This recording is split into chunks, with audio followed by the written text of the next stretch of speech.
It is time you choose. Are we team hand trap or are we team board breaker? Take no prisoners.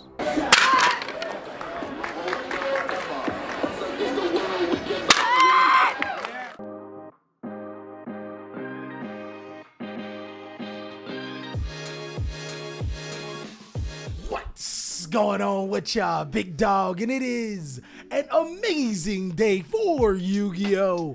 I hope your day is going phenomenal. But if it isn't, don't let what happened at the beginning of your day ruin the rest of your day. So earlier this week, I actually made a hand trap tier list talking about the best hand traps in Yu-Gi-Oh! Post Power of the Elements. But the day before that, when I made a top 5 meta decks, I said I hate hand traps. Because I am not playing any hand traps for the rest of the format. Sometimes it feels like I'm a walking contradiction. Sometimes I'm in the right place at the right time. Not everybody agrees with my philosophies, and it's cool, I ain't gonna choke you out. You are entitled to do whatever you want with the information I give you, but I think the board breakers may fit you a little better.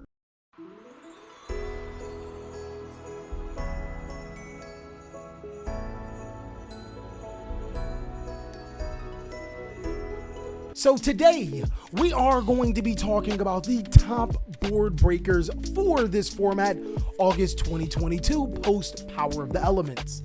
As you know, I already got 5 different categories here. Top board breaker, I mean, that makes sense, right? It is the best board breaker available. These board breakers sometimes are so hot, you can play them inside of your main deck. From there, we got some pretty good cards. I mean, like, great cards. These are some really great board breaker cards that could be played in the main deck, sometimes most suited in the side deck, but overall just great cards inside of the meta. Underrated board breaking cards haven't yet proven themselves to be a too strong board breaker, but man, you probably should be checking out these particular cards as they are ridiculously good. Mid is pretty much exactly what it sounds like. And lastly is everybody's favorite, the Arbys Tear, also known as, oh no, what are you doing, baby? This is the tier that, I called it Arbys for a reason. No sensible person eats at Arbys. Let me guess. You eat at Arbys. Disgusting. Okay, to be fair, when was the last time you seen a nigga pull up at Arbys? Like, we don't eat there.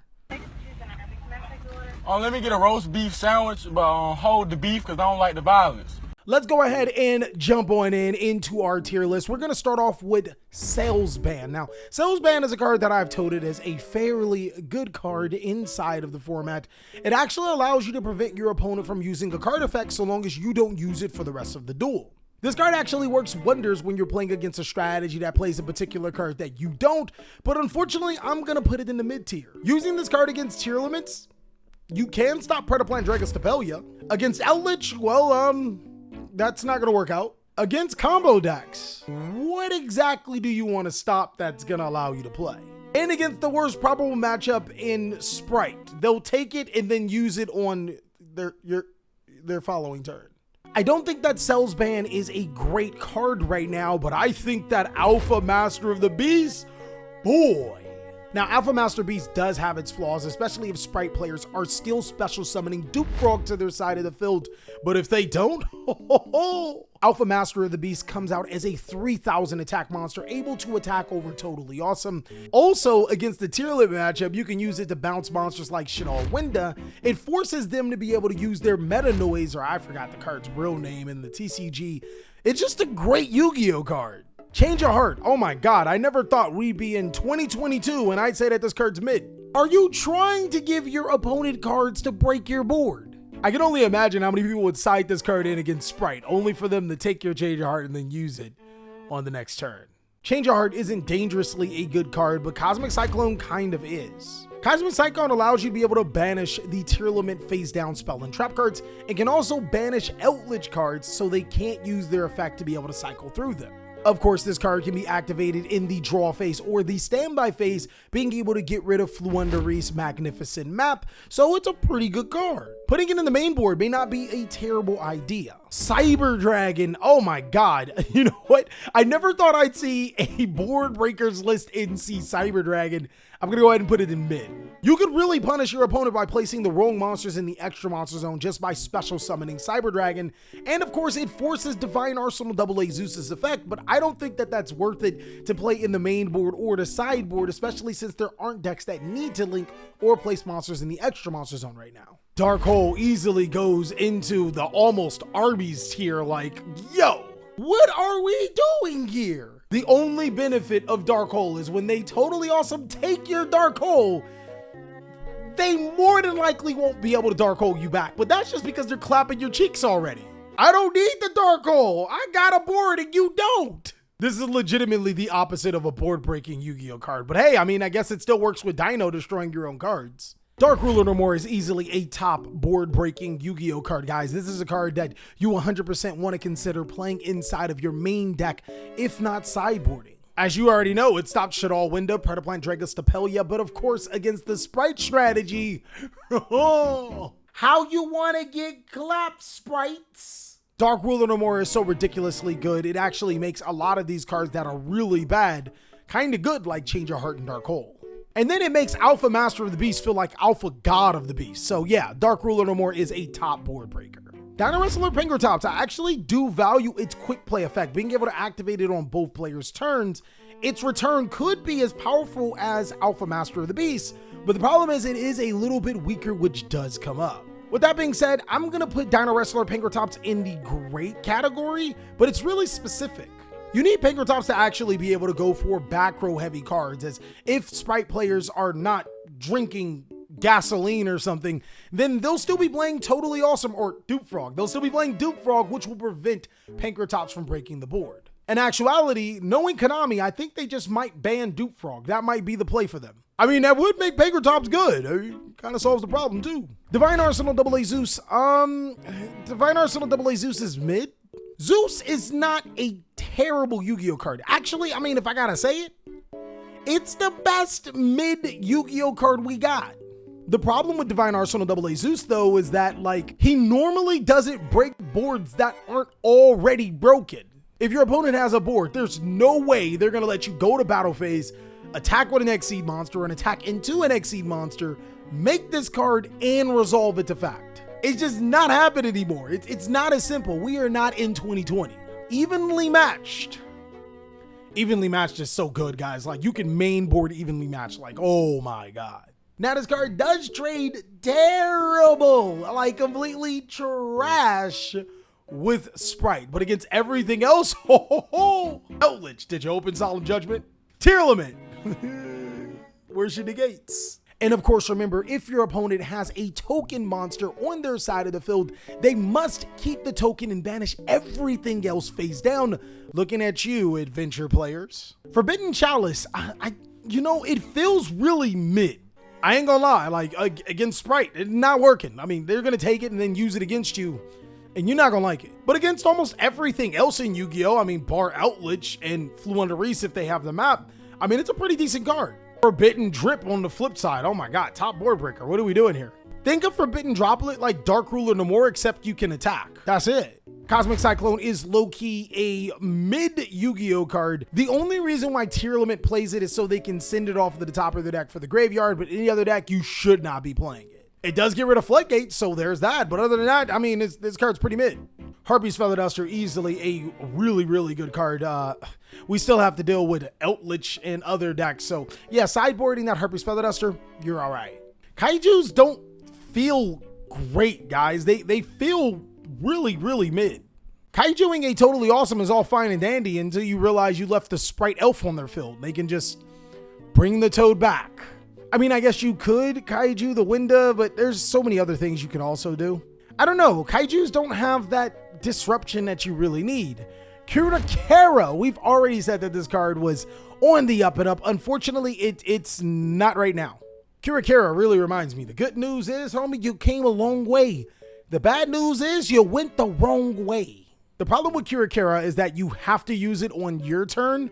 That's a red flag right there. And the second problem is we have to be in a format where your opponent activates monster effects but doesn't have negations. Currently, if we get rid of Sprite, I mean, it might go in an underrated category. Tier limits don't do any of that. But even then, some of the other top combo heavy strategies, they put up negates. So right now, at this second, mid in the future, ho ho ho. This card is literally like just dripping with potential. Lava Golem, oh my God, guys, great card. If you literally do not lead your normal summon, go ahead and clap your opponent's board. Shaddoll Winda and Dragon Stapelia, bye. Sprite Elf and the Totally Awesome, have a nice day. Whatever deck you're mixing with Adventure Token or Punk, well, I mean, goodbye to your Punk part and goodbye to your Adventure Tokens. There's actually quite a few strategies in Yu-Gi-Oh! That don't need to use their normal summon, so Lava Golem is actually a fairly good card. I'm going to give Lightning Storm, I don't think it's a terrible card. I mean, it does have the duality of knocking out back row and front row, but I personally still think it's mid. The big problem with Lightning Storm is that you can't control any face-up cards, so no Mystic Mind Lightning Storm combos, which I guess that'd be kind of cool. And then there are tons of trap cards that activate in the main phase. When you activate Lightning Storm, you're in the main phase. Off the top of my head, there isn't a top meta deck that can't either skirt the Lightning Storm or just don't really care. Mind Control is literally in the Arbys Tear. It is a worst change of heart, but since both of them are limited to one, we're going to put them right beside each other in mid. And Mystical Space Typhoon is pretty Arbys Tear. There's no reason why you should be playing this card. Being able to destroy your opponent's Tillamid spell cards, you want to give them free advantage, don't do that. Right now, the arms race has been settled. Kaijus Cyclone over Mystical Space Typhoon for this format currently. Mystic Mine, oh my God. Mystic Mine, I mean, like, it's on the cusp between Great Card and Board Breaker. So the problem with Mystic Mine, there's actually two problems. First, you'll probably be called degenerate and all other types of words for playing Mystic Mine. I mean, some of that we can deal with. I mean, especially if you don't take a shower. I mean, being called a Mystic Mine player is like the last thing you should worry about. The second problem with Mystic Mine is that you feel like you need another card to be able to make it work. But then you start to realize that cards like Demise of the Land allow you to activate Mystic Mine from your deck. And it's like, yo, you can use Demise on a land on the effect of your opponent's Totally Awesome to special summon Duke Frog. That'll force them to stop it. And then you can just activate another Mystic Mine because you got a lot more copies left. There's 3 Mystic Mines in deck, 1 Terraforming, and I mean, I guess 2 more Demise on a land. So if another special summon happens, then yeah. Look, man, I'm not here to judge you for being a Mystic Mine player, especially since we're in the format where there's tier 0 being thrown around. I'm just here to give you the information. Nightbeam, stop kidding yourself. Raigeki, oh my God, why are you here with Dark Hole? Have you ever had something taken away from you and used in front of your face? Like what your parents did when you brought something cool home. That would be totally awesome, taking your Raigeki. Not a great Yu-Gi-Oh card unless combined with some of these other cards like Dark Ruler No More and Forbidden Droplet, which you're probably better off just using these 2 cards and breaking your opponent's board. Red Reboot, oh my God, top board breaker. No, I mean, what are we doing here? If you're playing a strategy that loses the Dimensional Barrier or trap cards, you should be sideboarding or mainboarding Red Reboot. Super Polymerization, probably like if we had to make a list, it would probably go somewhat in this order. The new Gurura from the Power of the Elements set makes things ridiculous, allowing you to fuse, breaking your opponent's board or preventing them from making it. But then there's also still Mud Dragon of the Swamp, giving us generic ways to be able to break our opponent's boards. Super Polymerization is hands down one of the best board breaking cards in Yu-Gi-Oh right now. Torrential Tribute, I mean, like, look, we got Lightning Storm right here, Raigeki and Dark Hole right there. Get your ass at Arbys Tear. Triple Tactics Talent, probably the second best board breaker.